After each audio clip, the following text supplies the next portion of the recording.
اللہ اللہ اللہ اللہ اللہ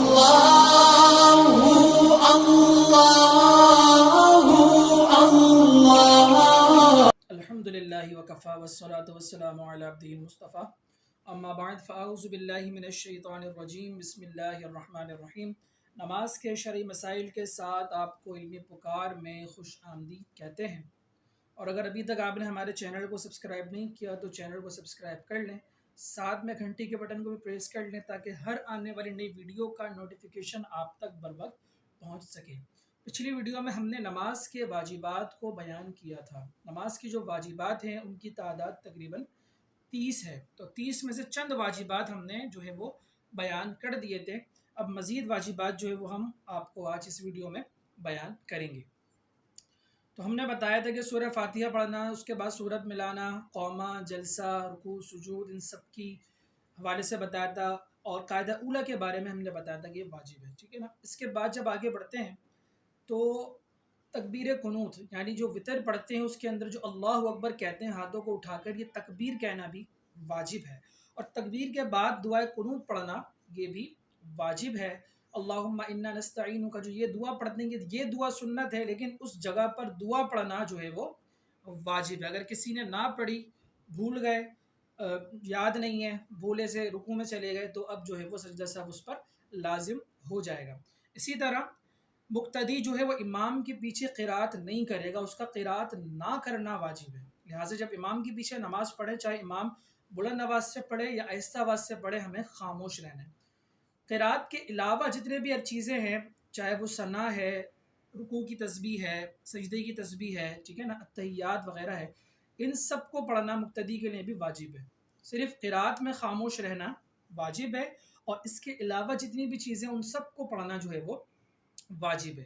التحیات مکمل پڑھنا، جس کو ہم تشہد بھی کہتے ہیں، اس پوری التحیات کا پڑھنا جو ہے وہ واجب ہے۔ اگر کسی کا ایک لفظ بھی رہ گیا تو اس کا واجب جو ہے وہ چھوٹ جائے گا۔ تو التحیات سے لے کے پوری التحیات کو مکمل کرنا یہ واجب ہے۔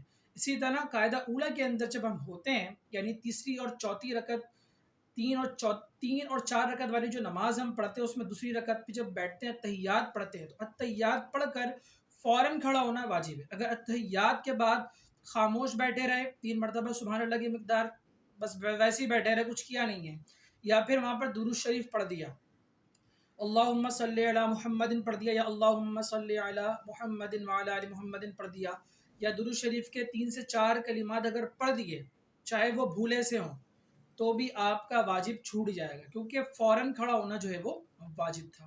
اسی طرح جب ہم نماز پڑھتے ہیں تو پہلی رکعت پر کھڑا ہونا واجب ہے، لہٰذا اگر کوئی پہلی رکعت پہ بیٹھ گیا تو اس کا واجب چھوٹ گیا۔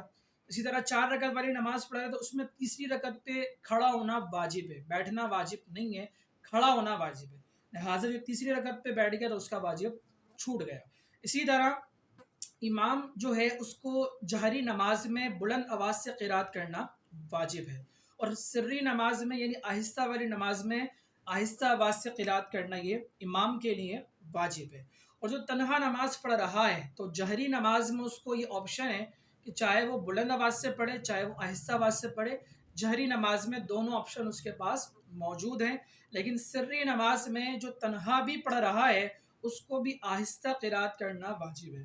اگر ایک آیت کی برابر آہستہ والی نماز میں بلند آواز سے قرات کر دی تو اس کا جو ہے وہ واجب چھوٹ جائے گا۔ تو یہ ہے واجبات کی تفصیل۔ اسی طرح سجدہ سہو اگر کسی پہ واجب ہو گیا تو اس کو ادا کرنا بھی واجب ہے، لہٰذا سجدہ سہو واجب ہوا، آپ کے ذہن میں ہے کہ مجھے سجدہ کرنا ہے آخر میں، لیکن بھول گئے اور نماز پوری کر لی، اب کھڑے ہو گئے، تو اب آپ کو نماز کو لوٹانا واجب ہے، کیونکہ سجدہ سہو کرنا واجب تھا اور وہ واجب بھی چھوٹ گیا۔ اسی طرح اگر نماز میں آپ نے کوئی آیت تلاوت کی، سجدے کی آیت، تو اس آیت کا سجدہ نماز میں کرنا یہ واجب ہے۔ تو یہ مختصر انداز میں نماز کے واجبات ہیں۔ اگر ان میں سے کوئی ایک واجب بھی بھولے سے رہ گیا، یا اس میں تاخیر ہو گئی، یا اس کی مقدار کو بڑھا یا گھٹا دیا، تو سجدہ سہو آخر میں لازم ہوگا۔ اور سجدہ سہو کا طریقہ یہ ہے کہ نماز کی آخری رکعت میں ایک طرف سلام پھیر کر، التحیات پڑھنے کے بعد ایک طرف سلام پھیر کر پھر 2 سجدے کیے جائیں گے، اس کے بعد بیٹھیں گے، التحیات، درود شریف اور دعا پڑھ کر نماز کو پورا کر لیا جائے گا۔ تو یہ ہے طریقہ سجدہ سہو کا۔ اسی طرح اگر فرض میں تاخیر ہو جائے تو بھی ہم سجدہ سہو کو ادا کر سکتے ہیں۔ فرض کے مسائل اور فرض کی تعداد، مقدار وغیرہ ہم پچھلی ویڈیو میں بیان کر چکے ہیں۔ اگر وہ ویڈیو آپ سننا چاہیں تو اس کا لنک ڈسکرپشن میں موجود ہے، آپ وہاں سے اس ویڈیو کو سن سکتے ہیں۔ اللہ حامی و ناصر ہو، وما علینا الا البلاغ المبین۔